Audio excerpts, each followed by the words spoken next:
Uyu munsi noneho ndagira ngo turebe inzozi igihe umuntu arota ibisimba biri kumwirukankaho, harimo inka ifite amahembe n'ibindi bikwirukankaho ukarwana nabyo ukabirwanya.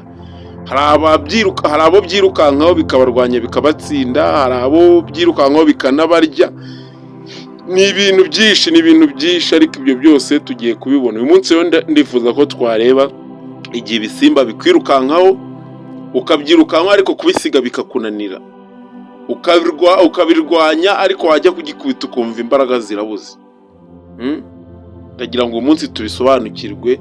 Twarabivuze buriya usobanukiwe, iyo wimenye ubumenya Imana, kuko nibwo busobanuro bwo kubaho, nibwo busobanuro bw'umuntu. Imana twayivuyemo ariko Imana iturimo.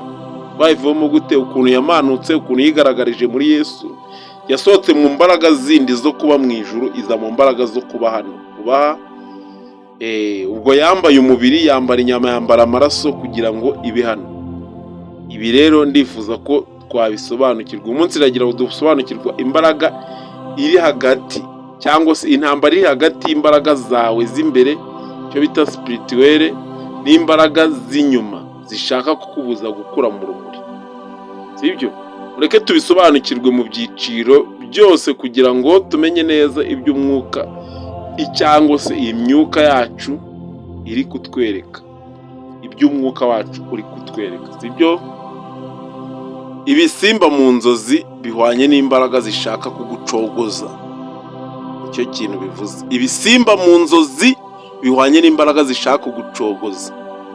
Mu isi y'umwuka ibisimba si inyamaswa zisanzwe, ahubwo ni ibigereranyo by'imbaraga ziri kuguhiga, bishobora kuba ibihe by'ihungabana, ubwoba cyangwa guhangayika.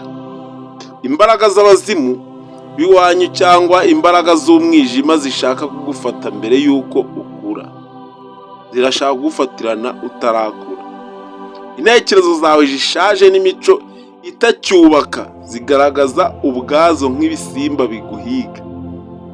Bivuze ko uri mu gihe cyo kurwana n'ibikurimo imbere, si intambara y'inyuma. Ababyitiranya n'ibindi bintu ngire ngo muri kubyumva. Inka ifite amahembe ihwanye n'imbaraga ikomeye y'ubutegetsi cyangwa ubwoba bw'icyubahiro. Inka ifite amahembe ifatwa mu isi y'umwuka nk'ishusho y'imbaraga z'ubutegetsi zishobora kuba zakura, cyangwa se zishobora kuba ari iz'abakuru, abayobozi cyangwa ububasha bw'isi bwakwigaruriye mu nzozi iyo iguhiga. Bisobanura ko hari imbaraga, sisitemu, abantu cyangwa imyumvire iri kukurwanya mu mwuka, kuko ushaka kuva ku rwego rwabo, ushaka kuva ku rwego rumwe ujya ku rundi, urashaka kujya mu yindi ntera. Amahembe ni ikimenyetso cy'ubushobozi bwo gukomeretsa mu bitekerezo no kugukanga ngo utemera ukuri kwawe, utemera ukuri. Sibyo? Twarabivuze nyine, iyo utiyize uba utazi Imana. Niwanga ukuri kwawe uraba uri kujya muri matrice y'umuco, uraba uri kwerekeza mu kindi kintu, uraba uri kuba undi muntu utari wowe. Iyo rero urota urwana nayo, bisobanura ko uri mu guhanganya ubwoba bwawe nyirizina, ubwoba bwo kudashyigikirwa, bwo gushidikanya, ubwoba bwo gutsindwa cyangwa bwo kwigenga mu rumuri rwawe. Uri kwirwanya ubwawe. Iyo urota ibisimba bikwirukankaho gutya, kwiruka ukabura imbaraga, egare guhangana n'ikintu gikomeye kurenza wowe.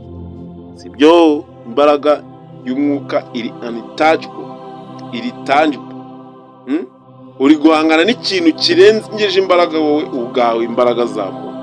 Ibi ni ikimenyetso cy'uko umwuka wawe urwana, ariko ibikomoka mu mubiri cyangwa ku bitekerezo bya kera biguhagaritse. Bivuze ko uri guca mu bihe byo guhatana hagati y'umwuka uzi icyo ushaka n'umubiri cyangwa ibitekerezo bitinya guhinduka. Ibyo bisimba bikugendaho bikwereka ko ubwoba bwawe bwimbitse butaracika burundu. Iyo ubura imbaraga ni uko uri kugerageza kurwana ku buryo bwa muntu, aho kwishingikiriza ku ngufu z'umwuka. Sibyo?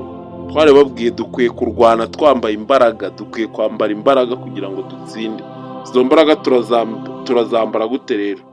ni ibintu tugomba kumenya, ni ibintu dukwiye gusobanukirwa, kuko nibigutera bikagutsinda bikagukubita uzarambarara. Kurwana nabyo ariko ntubihamye, egare intambara yo mu bitekerezo. Ibi ni ikimenyetso cy'uko ugira imbaraga yo kurwana ariko utari wagera ku gisubizo nyakuri. Bivuze ko intambara irimo kurwana hagati y'ubwenge bwawe bushya n'imyumvire ya kera, kurwana hagati y'urukundo rwawe n'ubwoba bwawe, cyangwa hagati y'uko ushaka kuvuga n'ukwiyumvisha ko utazumvwa. Sibyo? Mu isi y'umwuka iyo urota urwana ariko ntutsinde burundu, niko imbaraga iri gukomeza mu rwego rwo hejuru. Umwuka wawe uracyigishwa uko wakoresha imbaraga z'ukuri aho gukoresha ubwoba n'imbaraga z'umubiri. Ubusobanuro nyakuri mu isi y'umwuka rero, sibyo? Nibyo tugiye kureba. Izi nzozi zirakubwira ko uri mu gicucu cy'intambara y'umwuka hagati y'urwego rushya ushaka kugeraho n'imbaraga zishaka kugusubiza inyuma. Ugomba kureka kurwana mu buryo bwa muntu, guhangayika, kwiruka, gutinya, ahubwo ugakoresha imbaraga yo gukura mu bitekerezo no kwiyumvisha ukuri kwawe nk'imbaraga yawe. Iyo wimenyereje cyangwa iyo wiyemeje kureka ubwoba no kwizera umwuka wawe, ibisimba bihagarika kuguhiga kuko biba byarafashwe cyangwa se byarafashe ahantu hatari ahandi n'ubwoba bwawe, byarafashwe n'ubwoba bwawe. Aka kantu murakumvise? Iyo wimenyereje kureka ubwoba no kwizera umwuka wawe, ibisimba bihagarika kuguhiga kuko biba byarafashwe n'ubwoba bwawe. Abakongo barabivugaga batya bati, ibisimba bimuhiga ntibyaturukaga hanze, byaturukaga mu ntekerezo ze, ariko umunsi yizereye inka y'amahembe cyangwa se inka y'amahame yarayipfukamiye. Icyo bisaba gukora mu buzima, wige gutuza mu mwuka, ntukomeze kurwana n'ubwoba, ahubwo ureke umwuka wawe ukwigishe. Senga cyangwa wibande mu mutuzo, si ugusaba ahubwo ni ugutega amatwi icyo ubugingo bwawe bukubwira. Andika buri gihe ibyo wumva n'izo nzozi, kuko buri gihe bizajya bikwereka aho ugeze mu rugendo rwawe. Murabizi hari igihe urota inka runaka ejo ikazongera ikagaruka, uyu munsi ukayikubita cyangwa ntuyineshe ugakanguka inzozi zitararangira, ejo ukabona irongera agarutse. Urumva? Niyo mpamvu hano badushishikariza kwandika buri gihe ibyo wumva n'izo nzozi, kuko buri gihe bizajya bikwereka aho ugeze mu rugendo rwawe. Ntutinye gusigara wenyine, kuko niho imbaraga zawe ziri kuvukira.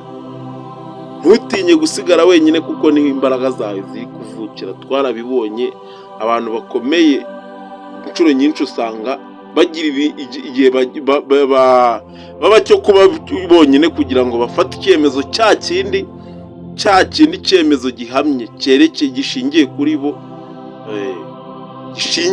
bo, kitarimo gushidikanya, kitarimo no kujegajega. Ibyo nibyo bibatera rero gukomera. Murakoze, reka Imana idufashe, reka idukomereze mu buntu bwayo binyuze mu mwana wayo Yesu, nzira y'ukuri n'ubugingo. Murakoze, Imana ibidufashemo.